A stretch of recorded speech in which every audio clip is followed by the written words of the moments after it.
नाज़रीन व सामीन की खिदमत में सलामुन अलैकुम व रहमतुल्लाहि व बरकातहू। हज़रात, हज़रत असबग़ बिन नबाता के सिलसिले में जिस गुफ्तगू का सिलसिला इससे कबल शुरू किया गया है, उसकी आज आखिरी कड़ी आप हज़रात की खिदमत में पेश की जा रही है। हज़रत असबग़ बिन नबाता जंग सिफ़ीन में हज़रत अली अलैहिस्सलाम की तरफ से शरीक हुए और आपकी फ़ौज के अफसरों में से थे। उनकी शोहरत की सबसे बड़ी वजह उनकी वो रवायतें थीं जिसे इल्मुर रिजाल के शिया उलमा ने बड़ी अहमियत दी है और उन्हें हदीस का एक मुमताज़ और सिक़ा रावी माना है। उनकी रवायतें बुनियादी तौर पर फ़िक़ही, तारीख़ी और अखलाक़ी मसाइल से मुतल्लिक़ हैं। उनकी मशहूर रवायतों में मौलाए कायनात हज़रत अली इब्न अबी तालिब अलैहिस्सलाम का वो मशहूर मारूफ़ ख़त जो आपने गवर्नर मिस्र बनाते वक्त जनाब मालिक अश्तर को तहरीर किया है वो है, और मौलाए कायनात की वो वसीयत है जो आपने अपने बेटे जनाब मोहम्मद हनफिया के नाम तहरीर की है। जनाब असबग़ बिन नबाता ने कुछ और वाक़यात मौलाए कायनात से मुतालिक़ बयान किए हैं, जिनमें से एक वाक़या ये है कि एक मरतबा हज़रत उमर रज़ी अल्लाह अन्हु के पास उनके दौर खिलाफत में 5 अफराद लाए गए जिन पर ज़िना का इल्ज़ाम था। हज़रत उमर ने उन सब को संसार करने की सज़ा सुनाया। हज़रत अली अलैहिस्सलाम ने जब ये सुना तो आपने फरमाया कि ये फ़ैसला गलत है। इसके बाद हज़रत अली अलैहिस्सलाम ने उस मुक़दमे की फिर से सुनवाई की और मुक़दमे को सुनने के बाद आपने उन 5 को अलग अलग सज़ाएं सुनाईं।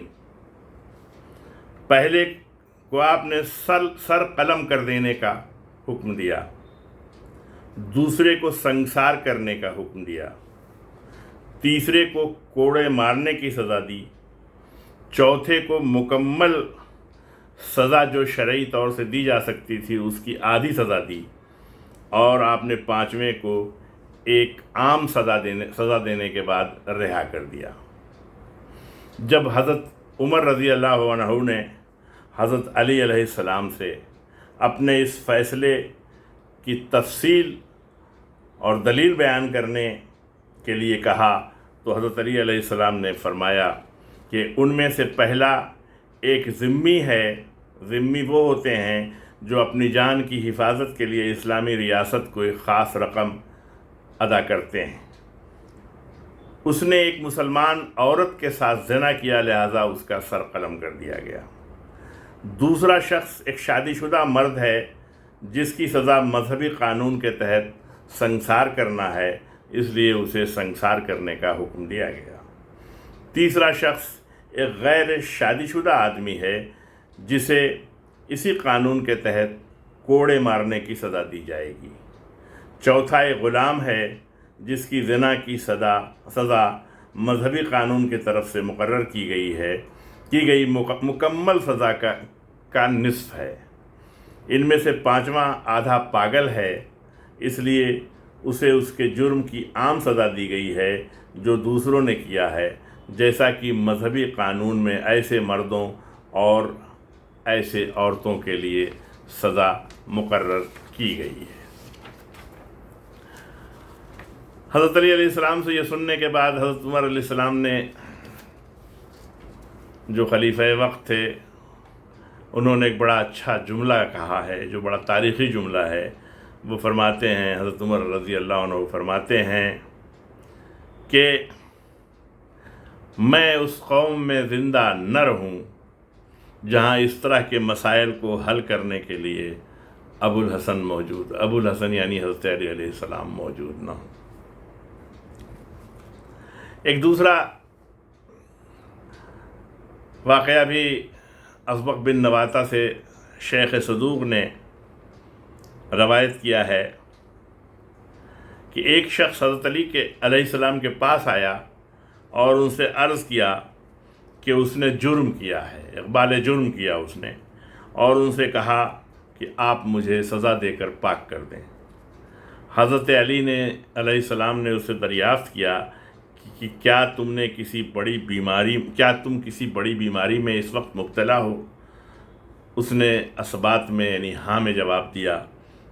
تو حضرت علی علیہ السلام نے اس سے کہا کہ جا پہلے تو اپنے مرض کا علاج کر، اور پھر اس کے بعد جب مرض ٹھیک ہو جائے تب واپس آ۔ جب وہ شخص واپس آیا تو حضرت علی علیہ السلام نے اس سے پوچھا کہ کیا تو نے اپنے کیے پر توبہ کی ہے؟ اس شخص نے کہا ہاں، اور اس کے بعد وہ پھوٹ پھوٹ کر رونے لگا۔ حضرت علی علیہ السلام نے اس سے کہا کہ توبہ نے تجھے خالص توبہ کرنے والے کے طور پر پاک کر دیا ہے، اور تزکیے کے لیے توبہ ہی کافی ہے۔ لیکن اس بات کو متفقہ طور پر تسلیم کیا گیا ہے کہ امام کے علاوہ کوئی اور اس طرح معاف نہیں کر سکتا۔ حضرت علی علیہ السلام نے اسے معاف کر دیا۔ ایک اور واقعہ اسبغ بن نباتہ نے روایت کیا ہے کہ وہ کہتے ہیں کہ حضرت علی علیہ السلام صرف ان جنگی قیدیوں کے لیے فدیہ دیتے تھے جن کے جسم کے اگلے حصے زخمی ہوتے تھے، اور اس کے ذریعے ان کی رہائی دلاتے تھے، لیکن ان کو جو پیٹھ میں زخمی ہوتے تھے رہائی نہیں دلاتے تھے۔ ایک بڑا ہی عجیب قسم کا واقعہ اسبغ بن نباتہ نے اور بیان فرمایا ہے۔ وہ کہتے ہیں کہ ایک عورت کا ایک مرد سے ناجائز تعلق تھا، لیکن اس کا نکاح دوسرے شخص سے ہو گیا۔ اس نے اپنی شادی کی پہلی رات، یعنی اس عورت نے اپنی شادی کی پہلی رات اپنے عاشق کو اپنے شوہر کے خاص کمرے میں چوری چھپے آنے کے لیے اکسایا۔ جب اس کا شوہر اس کے ساتھ بستر پر جانا چاہتا تھا تو اس کے عاشق نے اس پر حملہ کر دیا، لیکن اس کے شوہر نے نہ صرف حملے کو پسپا کر دیا بلکہ اس کے بعد ہونے والی لڑائی میں اس نے اسے قتل بھی کر دیا۔ یہ دیکھ کر اس عورت نے پیچھے سے اپنے شوہر پر حملہ کر کے اسے بھی قتل کر دیا۔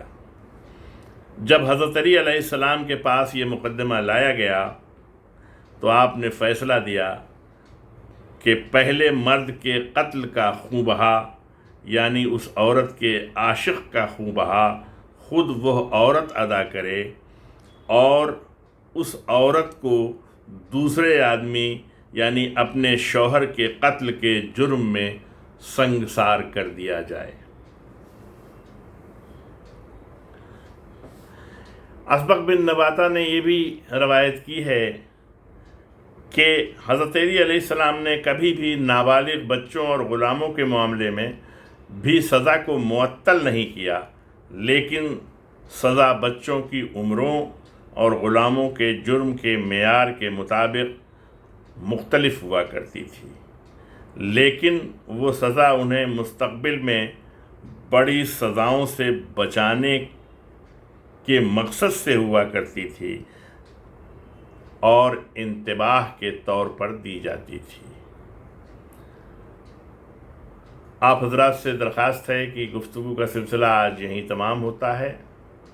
آخر میں بہرحال پھر میں درخواست کروں گا کہ اگر آپ حضرات نے اس چینل کو سبسکرائب نہ کیا ہو تو براہ مہربانی سبسکرائب کریں، اور اس ویڈیو کو زیادہ سے زیادہ لائک اور شیئر کریں۔ السلام علیکم ورحمۃ اللہ وبرکاتہ۔